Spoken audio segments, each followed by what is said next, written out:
um assunto que é um paradigma que nós precisamos rever, que nós precisamos mudar esse paradigma, que nós precisamos quebrar esse paradigma para conseguirmos avançar na naturopatia.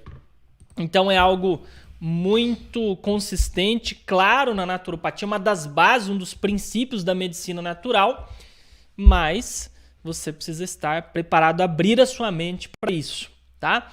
Então, a nossa proposta aqui é dar o melhor conteúdo em naturopatia. O que é naturopatia? Medicina natural. Nós estamos entregando para vocês as aulas, o conteúdo que nós ministramos, inclusive nos cursos de naturopatia, dando o caminho das pedras.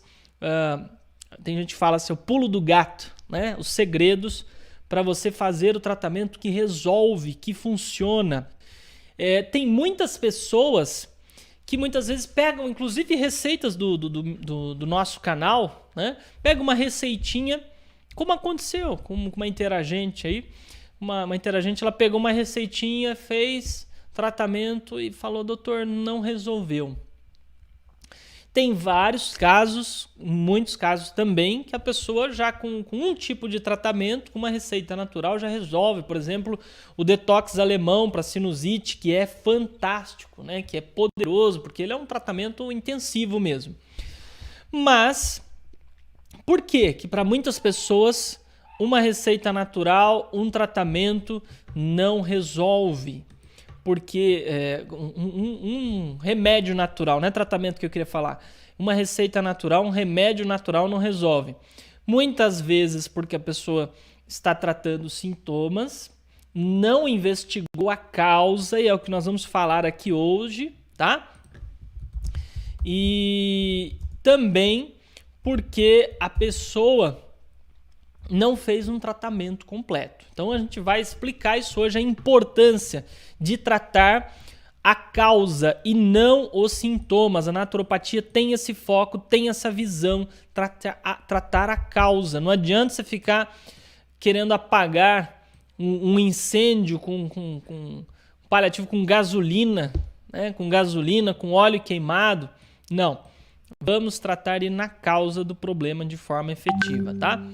Eu quero começar essa aula falando aqui, trazendo para você uma ilustração, uma condição. O que acontece? O que a gente... Vamos imaginar aqui, né, com uma metáfora. Imagine só, né, você que mora num apartamento, você que mora num prédio, por exemplo. De repente você acorda de madrugada com um alarme de incêndio tocando. Poxa, se acontecesse isso comigo, eu ia ficar apavorado, preocupado. Como assim alarme de incêndio? Tem situações que se fazem até treinamento de brigada, fazem nas empresas, né? Os treinamentos, simulações, né? Como se comportar diante de um incêndio. Isso é importante, tem muitas empresas que fazem isso, alguns condomínios também fazem. Tem o pessoal do treinamento de brigada. Pois é, mas aí você acorda de madrugada. Bom, não é um treinamento. Será que foi alguma criança? O que aconteceu? O que será que aconteceu? E aí você acorda desesperado, olha pela janela, vê muita fumaça. Como que você vai ficar? Como que você ficaria? Você que está agora imaginando essa cena. Como que você ficaria? Se eu olhar essa fumaça próxima do seu prédio e você não ia fazer nada? Você ia voltar a dormir? Não deve ser nada, vou dormir. De repente, pum, desliga o alarme. Desliga o alarme. Deve ser churrasco que alguém está fazendo de madrugada aqui. Não precisa fazer nada. Alguém foi lá, teve a ideia, né? Ouviu o alarme de incêndio.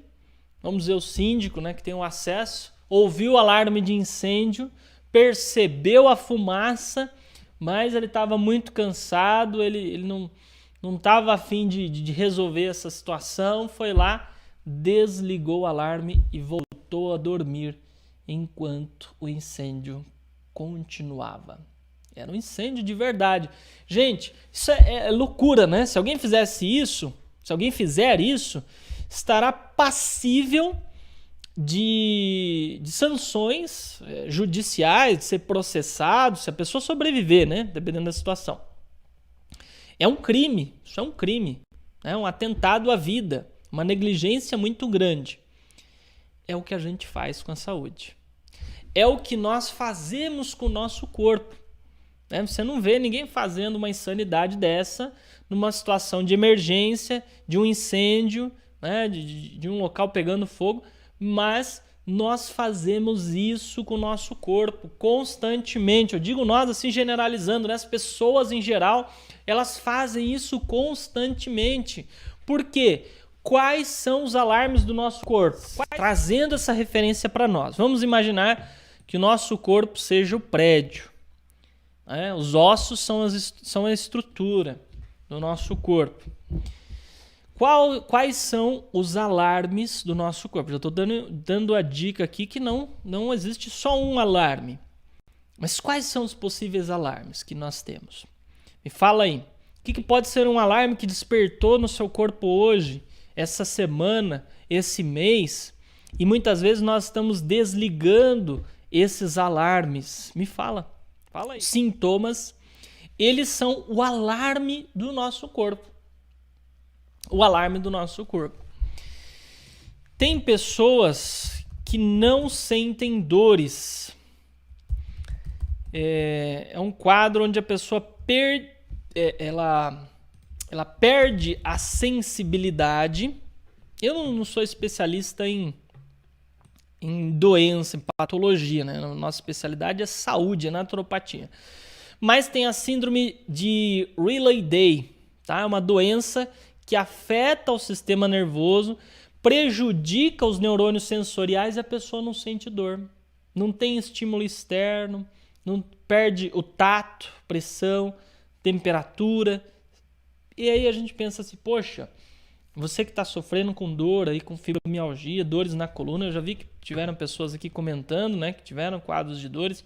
Talvez você está pensando, poxa, se fosse assim eu estava bom, estava bem, né? Pois é.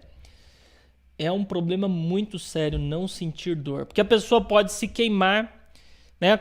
Caso de pessoas que moram no hemisfério norte, situações, né, que estão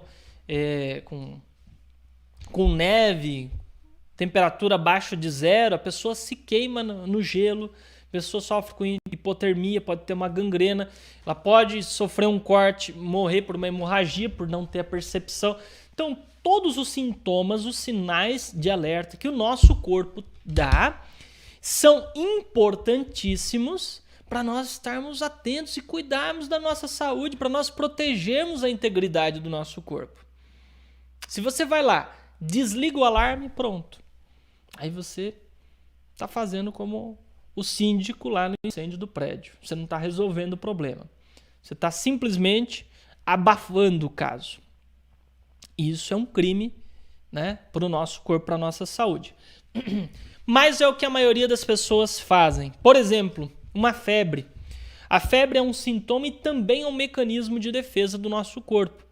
Num quadro de uma infecção, de uma virose, o corpo eleva a temperatura, né, numa resposta inflamatória, eleva a temperatura para eliminar esse patógeno, esse micro-organismo que está causando uma infecção. Só que é claro, se a febre estiver muito alta, se a temperatura elevar demais, né, você pode ter complicações, porque acabam por morrer nossas células, morrerem mesmo, né?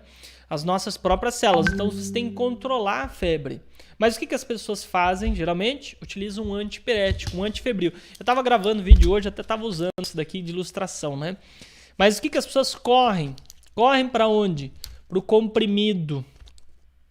Quando você tem uma febre, uma dor de cabeça, uma dor de garganta, uma infecção, o que você faz? Vou lá tomar um analgésico, comprimidinho. Uma dor nas costas, uma dor muscular, toma um relaxante muscular, toma um anti-inflamatório.